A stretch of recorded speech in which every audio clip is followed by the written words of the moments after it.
Hey, welcome to the Get Money channel. My name is E.T. Clark, and I am not a financial advisor. I'm not your financial advisor. I'm just a self-taught investor who's always looking for ways to make that money in the stock market. Now, in 2020 and 2021, I was able to generate some income in the stock market by selling options, primarily cash secure puts and writing covered calls. For this year, 2022, this is going to be the year of the poor man's covered call for me. Poor man's covered call is nothing more than a diagonal spread when it comes to options, a way to generate money with a lot less capital. I currently have a total of 5 companies that I am really using the poor man's covered call to generate some income with. And what I want to do now is just go over those 5 companies with you. You can take a look at it, see how my poor man's covered call is set up, and see whether or not I'm making some money with that. All right, let's take a look.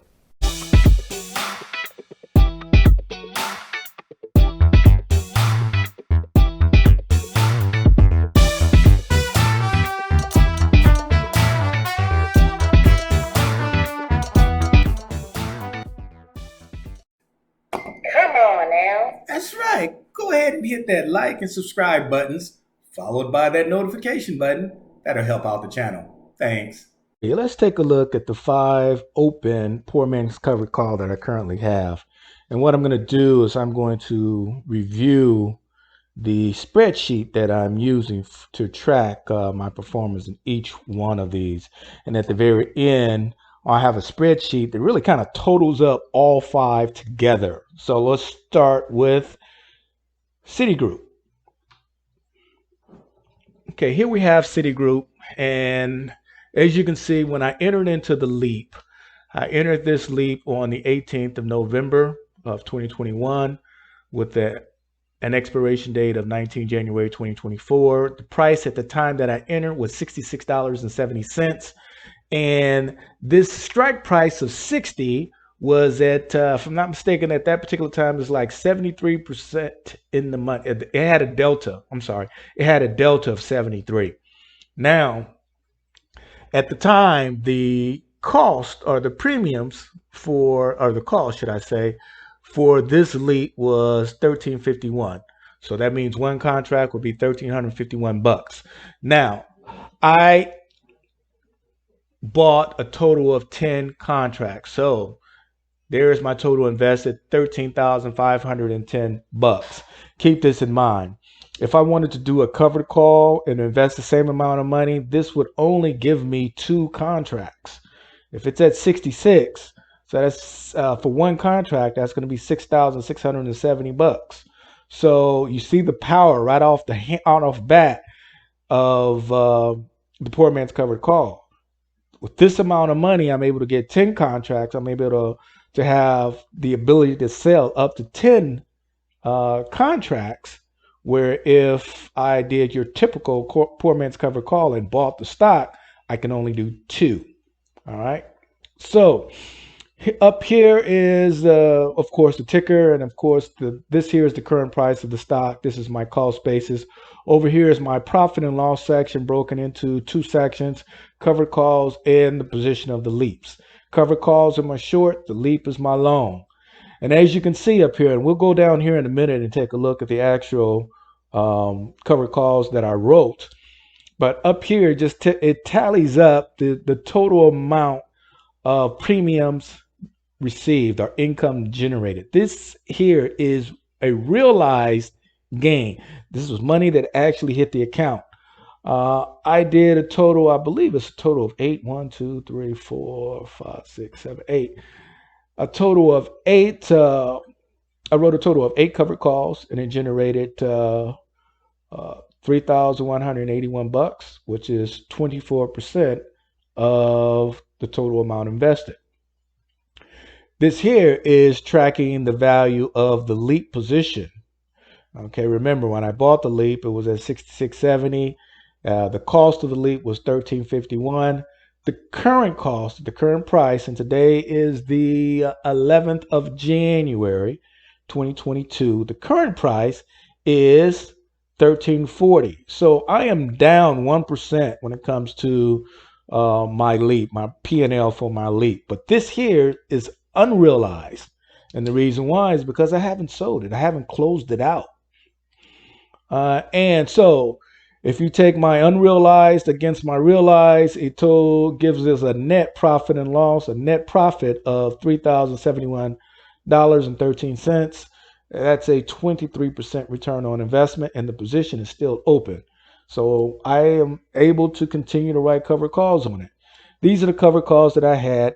What you're going to notice is that when I open up this position with 66.70, the very first cover call that I wrote had a strike price of 70. Picked up what? Picked up 83 bucks in premiums. But as you notice, the current price, as I started writing, the price of Citigroup started to drop. Look at this here. At one point, the price of the stock went down to $59.83. That was on the 15th of December. And if you notice, my strike price as I did this started to drop as well. If you go across here, this is my first call that I wrote. 10 contracts. I picked up $83.45. All of these that I wrote when it comes to the strike price, these were all at least a 30 delta or below. So it gives you an idea of how fast this stock dropped. I was able to pick up 83.45. And if you notice, about 3 days later, I decided to go ahead and close that out and do another play, which I did. So I had to end up buying it back. It cost me $36.51, but I still totaled. I got a net total of $46.91. Here's my second play. And you guys can stop and take a look at this. My second play, what I did on this one here is I split it up. Versus going 10 contracts, I went 5 and 5. One paid me 551 bucks. The other one paid me 781 bucks. And if you notice on both of these, all right, I bought to close early. I closed out the position early. And within 9 days, after 9 days, I closed them out, bought them back. This here is the difference in the profit. If you add this up, it comes to 31.8113. The current position that I have open, I entered into this position on the 23rd of December with an 18 March strike price. The price at the time was $60.39, and I went with the strike price of $62.50. It was at 30 delta at that time, and I picked up 10 contracts. I picked up 1,933 bucks. Now, this is the problem. The price started going up. We entered into the rotation because the Fed confirmed that they were going to go ahead and do some rate increases in 2022. The financial sector, including the banks, started to go up just about every day. And as you can see, the current price is $66.87. My strike price is $62.50. I am $4.37 in the money. And the current price for this short position is $5.75. So that basically means that in order for me to buy to close this position here, I'm going to have to spend 5,700 bucks. I'm not going to do that. What I'm going to do when it comes to Citigroup right now, there's a couple things. We know that their next earning, they're going to announce that around the 14th. Now, normally what will happen is the stock will run up prior to the earnings, and on the earnings, unless they have some blowout numbers, you're going to see the stock start to retreat. So I'm hoping that's what happens with this one here. But I'm not going to do anything with this stock until after the earnings are announced. And once that happens, I'll go ahead and look at possibly trying to close out this position in a way that I can still make some money. There's a couple of options that I have, and I'll take a look at that at that particular time. So that's my position in Citigroup. And keep this in mind. One thing what's going on with Citigroup, this here is the tip ranks. If you see this, it is a moderate buy. They have a price target of $79.09. The next one that I have is IVR. IVR is Invesco Mortgage Capital. This here is a REIT. Um, if you notice on this one here, when I entered into this on the 26th of November. I paid 86 cents to enter into this. Total of 10 contracts, I paid $860. Current value is 68 cents, which is 680 bucks. I am down 22% in this, down 185 bucks. If you notice, I haven't written any covered calls on this one as of yet, and the reason why, but this particular play, IVR, my game plan with IVR is I have this in my dividend portfolio. I believe that IVR will eventually get back to or get close to the pre CV19 price level, which is about anywhere from 10 to 12 bucks. I think it's going to do that within the next couple of years. So what I decided to do is go ahead and buy a leap on this and hold on to it. If the price starts to go up, if the price gets to about $5, what I'll start doing at that time is start writing some covered calls. So I'm just going to hang on to this one for a while and see what happens. This here is the map, give you an idea what I was looking at when with this Invesco Mortgage Capital. This is prior to CV19. Remember March of 2020, what happened, especially the real estate and the REITs, they dropped, they fell off a cliff, just like in this one here. But if you look, it was holding steady at 1250. Even if you go back 5 years, you're still talking about 1250.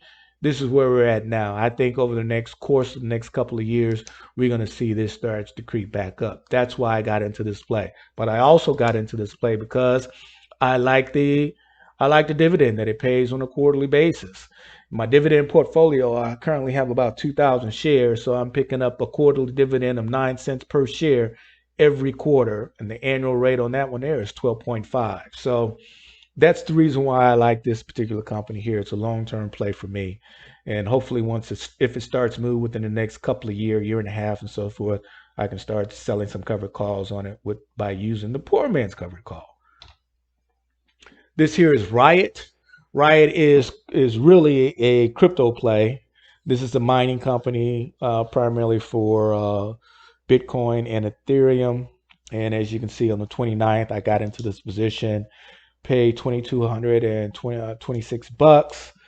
Current value is 983. I am down on my long position by 56%. However, I was able to write some covered calls on it, and my covered calls are up 22%. So overall, I'm down 24%.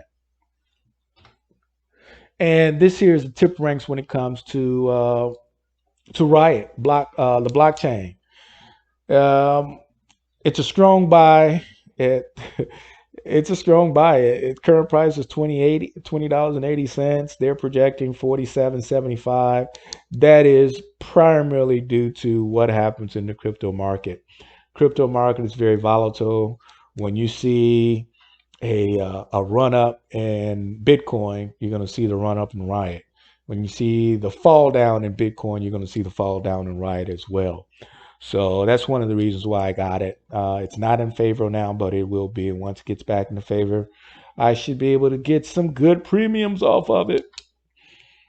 This one, the next one that we have here is the XLE. The XLE is the ETF that tracks the energy sector. I got in this on the 30th of November. Here's the price, $55.34. I paid $13.50 and I got one contract, so that meant I paid $13.50 for it. I wrote a couple of calls off of it. Overall, this is my best performing one, but then again, look what's going on within energy. Covered calls, I'm up 14%. The profit on the leap is up 27%. So overall, my net profit is $554. You got to realize this is the only realized gain. This is unrealized. So currently right now, I've got a 41% return on my investment. And this here, tip ranks doesn't track the ETXs, the spider ETXs. So I just wanted to show you this chart. I got this from tip rank as well. But if you notice over the course of the last year, we're at an all-time high when it comes to this here. So we know that everything's going to get an all-time high. You're going to have pullbacks. Look, all-time high for this particular period, pullback. All-time high, pullback. So we'll just wait for the pullback. I'll hang on to it and we'll start making some more money. This here's ChargePoint, my EV tech play. With ChargePoint, I got into this one on the 3rd of December. The cost, the price at this time is 2206. I paid 1170 one contract, and the current value is 684. I am down 42%. I have no problems with that. That's an unrealized loss right now. And I was able to write one cover call on it. I'm going to wait until the price starts to appreciate before I start writing more cover calls on it. But overall, I'm down 34% when it comes to ChargePoint. Here is the tip ranked ChargePoint forecast and price target. They listed as a moderate buy, and of course their price target is 28.90. So we've got some ways to go to get up there. So the outlook looks good for ChargePoint, even though the stock is down right now. This last one here is my all-inclusive spreadsheet. It has all 5 of my poor man's cover call listed here. Total invested, income generated from the covered calls, which is my realized gains here, percentage when it comes to writing those covered calls, then the value of the current leap. Remember the value of the current leap, the profit and loss in the current leap, but since all of them are open, these are unrealized losses and gains. And this here is just the net of the profit and loss. Citicorp up 23%, IVR down 22%, RIOT down 31%, XLE up 41%, ChargePoint down 34%. Overall, I am up 22.8530, which is a 12% return on investment. And this right here is calculating, it shows you the number of contracts I have for each one of those open positions. When I opened it, and of course, once I close it, I'll put that in here and it'll calculate the number of days that this position was open. So there you have it. Those are my 5 poor man's covered call plays that I have currently working.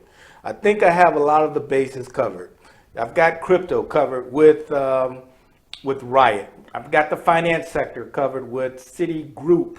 I have the energy sector covered with XLE, and I have the EV tech covered with ChargePoint, as well as the real estate with the REIT IVR. Now, as we already know, some of those sectors are going to be in favor and some not in favor. Currently, right now, crypto is not in favor. RIOT is down. RIOT is going to go by way of Bitcoin and Ethereum anyway. So, all I have to do now is just hang on to that and wait for a rotation. The ones that are in favor are the finance, which are the banks, and also energy, XLE. If you notice, those 2 are doing well. The other 3, they're out of favor. They're pretty much not doing anything. But the thing that I like about the poor man's covered call is this here. I'm able to generate income while I'm waiting for rotations. For those that are in favor, to go out of favor. For those that are out of favor, to go into favor. Along that way, while I'm waiting, I can generate some income to increase my return on investment. It's one of the reasons why I love it. All right, guys, I will keep you up to date with my progress with these 5 poor man's covered call plays. I'll do this at least once a month. So with that being said, guys, always remember, save, invest, apply what you know, because knowledge is not power. It's the application of that knowledge that's power. Hey guys, I'll see you on the next video.